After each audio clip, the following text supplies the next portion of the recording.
You ready? We shooting. Say something to the people real quick.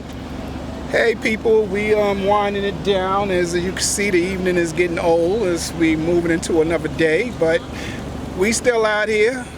I'm here with my sister, great sister of mine, Eva Marie. She's filming a documentary about park DJs, and we thank you for everything, and we wish you all the best success because you're a good woman and you deserve that. Thank you, bro. Hit him in the head with something for like the young DJs that they don't know, like in terms of history, like what they do now when they bring their sound systems out to the park that you had to do differently. I mean, physically. Well, physically, when I started out, there was no such thing as Technique turntables. When I started out, the two turntables we used were Thorin and we used Pioneer. Those turntables were belt driven. They had no pitch control, so we had to use our hand to slow the plow it out. And the only problem with that, with belt drive turntables, the belt would get loose from the motor, so you would burn out a lot of belts. So that was a thing, but that's before pitch control came in and before the new quartz lock turntables. Come on, bro, let's walk over here a little by the light. I'm listening. The brothers are eating this up, so keep talking.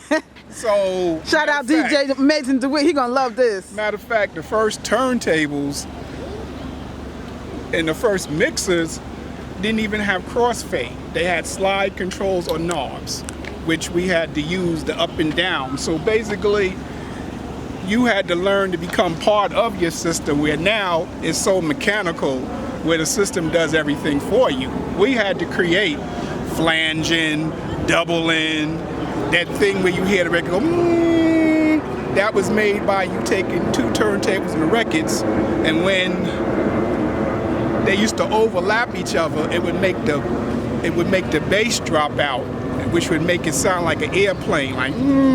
Okay, let's go back a little. Give your name, when you started DJing, you know, where you from, so that the brothers can identify with you as an OG. Well, I started DJing in 1970. I was living in Brooklyn and Flatbush at the time.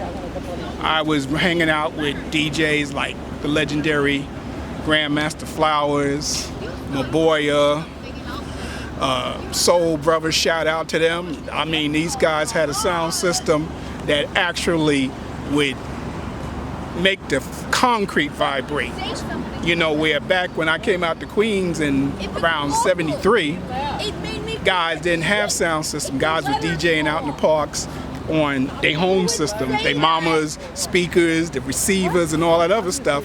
So when I came out, I brought some of that technology that the DJs in Brooklyn, because the DJs in Brooklyn were so more advanced as far as the techniques with the turntables and all of that, and where that was new. Matter of fact, a lot of the earlier DJs came from Brooklyn. Let's shout out to King Charles from Corona, and Donnie Dance Master, and some of the legendary guys who don't really get the credit that they deserve.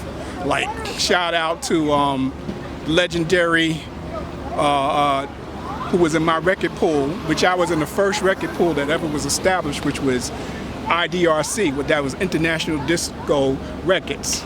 We had DJs from all over the world. We had DJs from Spain, from South America. We used to send out records to them. We were the first ones to do listening parties. We did listening parties for late Sylvester, Stephanie Mills when she was in the Wiz, when she first came out with her first album. Madonna. Madonna was founded by Jelly Bean.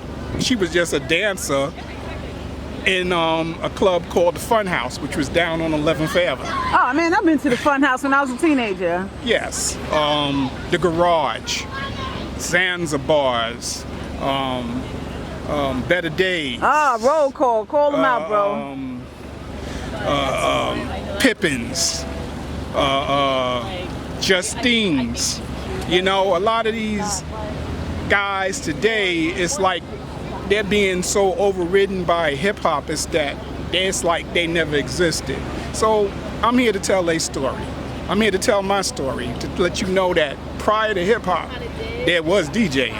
And it was going on big time here in New York. Really? On every borough. No way. Brooklyn. I mean, Brooklyn was known for guys having a sound system. Most of the guys from Brooklyn who had sound systems, they come from the Caribbeans. Because back in that was a thing in the Caribbeans because, you know, they had Mardi Gras, the parades. So they would bring the big sound systems on the float. And a lot of those guys, earlier guys, built their own speakers before Seren Vega and all of these other companies came along, JBL, Altec Lansing, and all of these other different companies. But what I'm trying to say is that the development of DJing started way before hip hop. Now, let me interject as an educator. I'm Professor Eva Marie King. So, DJ J.O.J. of Alliance Mix Squad, who's probably in his late 40s, somewhere along there. Which is younger stated than to me. Yeah. Well, I thought Grand Masta Vic was like the first DJ because he didn't know the history. It's not his fault. I'm not picking on him. Now, I have younger brothers who are in their early 20s that don't even know about Grand Masta Vic, and they're from South Jamaica, Queens. As elders of what came before hip hop, and like you stated, these brothers like Flowers, please. Well, like he was way before me. Like, how do we use this as an opportunity to educate and do some manhood training for the brothers? Well, actually, the first Grand Master was... Because we don't want to hurt their feelings. We don't want to put them down. Well, the first... We don't. We just want to teach them. Well, the first Grand Master was Pete DJ Jones. Pete D. Jones was a legendary DJ. He played at Nell Gwynn's, which was on 42nd and Park. He was the guy who won... They used to have DJ of the Year awards. He won it, for what I can understand, in 1978, 1979, and 1980. After that, DJ Flowers came along, and he was given the word Grand Master Flowers. See, a lot of guys use the word Grand Master, but that's because they, or maybe the people around them, decided to give them that. But we talking about when these guys were awarded these prizes for DJs of the Year, which they would have actual award ceremony, which guys don't know. You know what I'm saying? Good, so you're laying down the history that's untold. That's good, bro. Yes. Thank you. So there were actually award ceremonies when they were given the name Grand Master? And the first one who was given that was, as I said before, Pete DJ Jones. God bless him. And then the second one who was coined that was Grand Master Flowers. That's what I'm talking about. Grand Master Flowers pretty much was the epitome of DJing. Everybody who was coming up during the time when I was. What year we talking about? Early 70s, 71, okay. 72. Hey, everybody wanted to be Flowers. Yes. I mean, he's a guy I know, he would blend and do all of the techniques that came along and came prior of what they call DJ master or turntable mastery.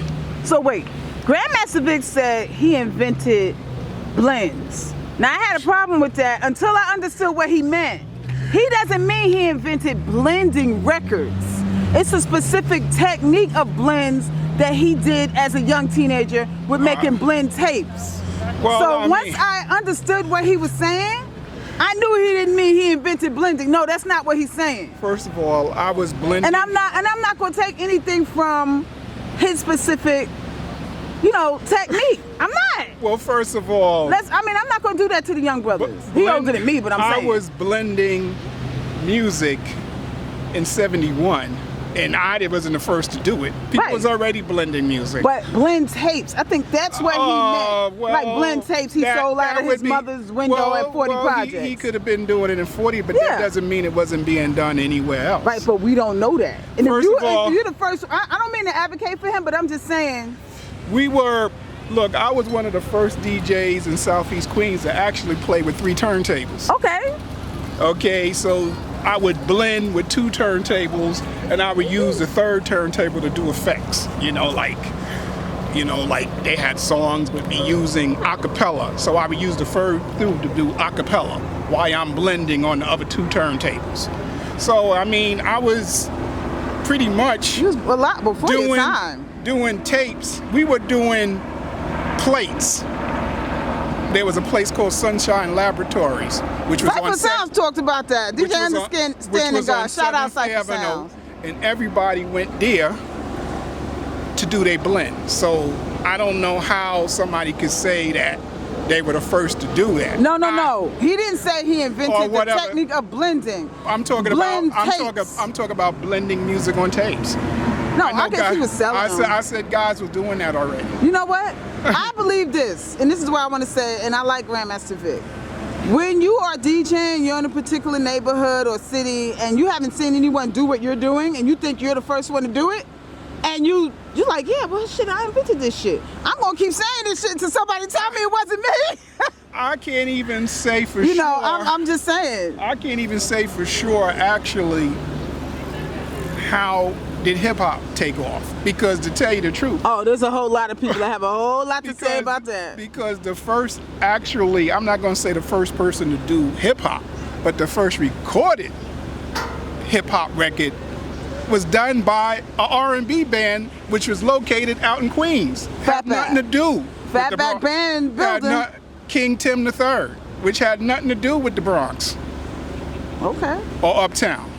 Well, So tell him your name one more time. Tell him your name one more time. the name of the record is King Tim III by Tell 'em your name. Fatback Band. I'm DJ Levar from the legendary group DBC, Disco Brothers Connection. We were the first park DJs to come and play a large sound system at St. Albans Park. We And how were many parks did you fill up in St. Albans Park? 3 parks, because St. Albans Park consists of 3 parks. The big park where the big field is, Yes.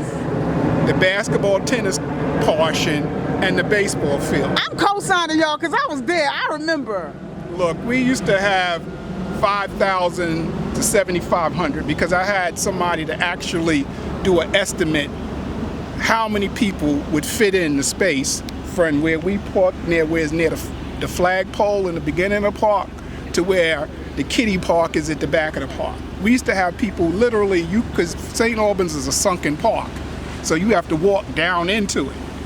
So you can stand on the top and look all the way to the end, like as if you was on a bench or something, you know, looking down onto a baseball field, right?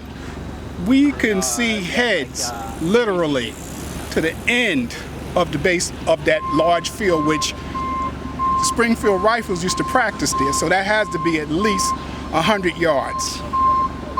We talking about St. Albans Park, y'all. DJ Levar, we're gonna take a break, and if we can come back and do as many more segments as you want, but can we talk more about St. Albans Park in the next segment, brother? Definitely. This is the official, original documentary for street legend King DJ Levar, established in 1970 as a DJ. Absolutely. Disco Brothers Connection. Correct. St. Albans from 1973 to 1977. We coming back, y'all.